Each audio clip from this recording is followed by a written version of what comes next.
تو دو چیزیں جو سب سے امپورٹنٹ آپ نے معاشیات کے اندر ذہن میں رکھنی ہے جب قومی آمدنی کا کانسیپٹ لینا. تو نمبر 1 مائکرو اکنامکس اور نمبر 2 آپ کا کیا آ گیا میکرو اکنامکس. اوکے, اب میکرو نام سے ظاہر ہو رہی ہے بڑے لیول کی. بڑے لیول سے مراد یہاں پر اکنامکس میں کیا ہے پبلک لیول. کون سا لیول؟ Public level. اور جیسے ہی پبلک کا لیول آئے گا سب سے امپورٹنٹ چیز آپ کو کون سی ڈیل کرنی ہے؟ ٹیکس کا لیول. اوکے, اب جتنا بھی گورنمنٹ کے جتنے بھی معاملات ہوتے ہیں جس میں عوام انوالو ہوتی ہے اس میں گورنمنٹ کے جتنے بھی سارے معاملات چلتے ہیں اس میں عوام کا جو گورنمنٹ کا جو ریلیشن شپ ہوتا ہے اصل میں وہ کون سا ہوتا ہے؟ ٹیکس. اوکے, آگے ٹیکس کی ڈفرنٹ قسم کی ٹائپس ہوتی ہیں.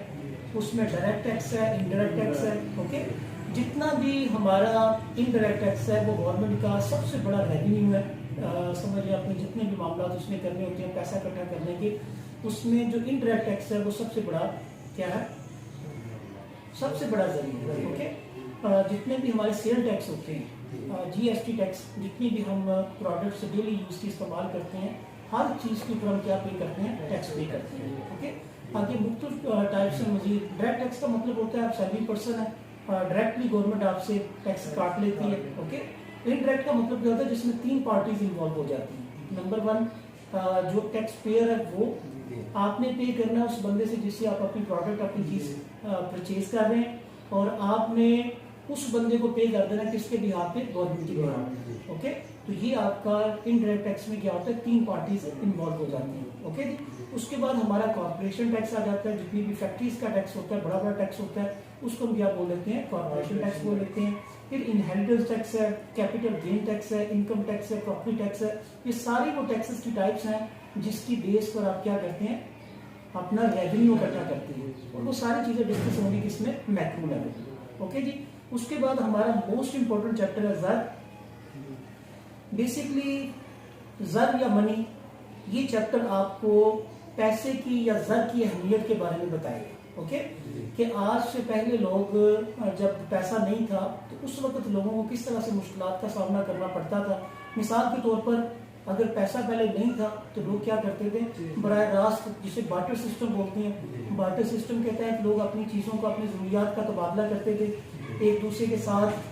جو لین دین تھا وہ بارٹر سسٹم تھا. اوکے, تو بارٹر سسٹم کے ساتھ جب آپ لوگ اس طرح نظام کرتے تھے تو سب سے بڑی جو پرابلم آتی تھی وہ لوگوں کو ایک دوسرے کے ساتھ چیزیں جب وہ ایک دوسرے سے شیئر کرتے تھے تو بہت زیادہ مشکلات کا سامنا کرنا پڑتا تھا. مثال کے طور پر فرض کریں مجھے بارٹر سسٹم کے دور میں اگر فرض کریں ضرورت ہے کتاب کی, تو مجھے سب سے پہلے یہ ڈھونڈنا پڑے گا کہ کتاب کس بندے کے پاس ہے کہ مجھے کوئی کتاب دے دے.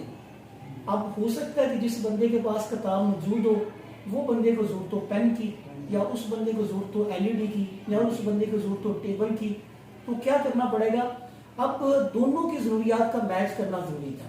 اگر وہ کہتا ہے مجھے اس چیز کی ضرورت ہی نہیں ہے تو میں آپ کو کیسے تبادلہ کروں؟ تو پھر اس طرح سے آپ کو بندے ڈھونڈنا, اس طرح کے معاملات کرنا بڑی مشکلات ہوتی تھی. اسی طرح آپ کو کوانٹٹی کا پتہ نہیں لگتا تھا کہ آپ نے کس طرح سے چیزوں کو مینج کرنا. کہ ایک چیز آپ فرض کریں آپ کو بھینس چاہیے, اس کے بدلے میں آپ کہتے ہیں مجھ سے TV لے لو یا مجھ سے صوفہ لے لو.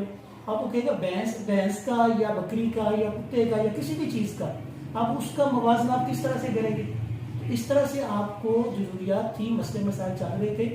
تو اس وقت چونکہ آبادی بھی کم تھی, معاملات چھوٹے موٹے ہو جاتے تھے, لیکن وقت کے ساتھ ساتھ جیسے جیسے جدت آتی گئی, آبادی بڑھتی گئی, تو اس وقت ضرورت اس چیز کی تھی کہ پھر آپ اپنی ضروریات کو ایسے طریقے کے ساتھ پورا کریں. اس کو پورا کرنے کے لیے پھر بڑا زبردست سسٹم انٹروڈیوس کروایا گیا. پہلے سکے آئے, پھر سونے کا نظام تھا, پھر چاندی کا نظام تھا. اس طرح کے معاملات تھے. کرتے کرتے آج ہمارے پاس ڈیجیٹل قسم کی پیسے آ چکے ہیں. ہمارے پاس آج نقد زر ہے, کیش ریزروز ہیں, ہمارے پاس ہے ڈیبٹ کارڈ ہے, کریڈٹ کارڈ ہے. یہ ساری چیزیں ہماری کس چیز میں آ گئی ہیں؟ پیسے کی فارم میں. تو آج کے دور میں جو بارٹر سسٹم کے مسئلے مسائل تھے وہ کس نے ریموو کر دی ہیں؟ زر نے ریموو کر دی. اوکے, تو اس چیپٹر کے اندر سب سے مین چیز آپ کیا پڑھیں گے؟ زر کی اہمیت, پیسے کی کیا اہمیت ہے. اس کے بعد سب سے امپورٹنٹ چیز ہے زرعی پالیسی. چونکہ اس کا تعلق بھی کس کے ساتھ ہے؟ زر کے ساتھ ہے. اوکے, پیسے کے ساتھ ہے, جسے آپ کہہ سکتے ہیں مونیٹری پالیسی. اوکے, اب زر کو کنٹرول کرنے کے لیے کیا چیز ہے؟ زر کو کنٹرول کرنے کے لیے کہ آپ اپنے ملک میں جتنی آپ کی زر کی طلب ہے اس کی سرکولیشن کو بہتر کرنے کے لیے جتنی آپ کی ضرورت ہے اس کی رسد اور ڈیمانڈ کو مد نظر رکھتے ہوئے جو میتھڈز آپ یوز کرتے ہیں اس کو ہم کیا بولتے ہیں؟ مانیٹری پالیسی بولتے ہیں۔ اس کے بعد ہمارا اگلا چیپٹر ہے بینک ہے۔ اب بینک جیسا کہ آپ لوگ بڑے ہو گئے، آپ کو پتہ ہی ہے بینک میں آپ لوگ آتے جاتے بھی رہتے ہیں، تو بینک کے اندر سب سے پہلا جو کام ہمیں ملتا ہے، جاتے ہیں آتے ہیں دیکھتے ہیں تو پیسے کا لین دین ہمیں نظر آتا ہے۔ تو سب سے بڑی بات بینک کے بارے میں اگر دیکھی جائے تو بینک ایک مالیاتی ادارہ ہے۔ بینک کیا ہے؟ فائنانشیل انسٹیٹیوٹ ہے، مالیاتی ادارہ ہے۔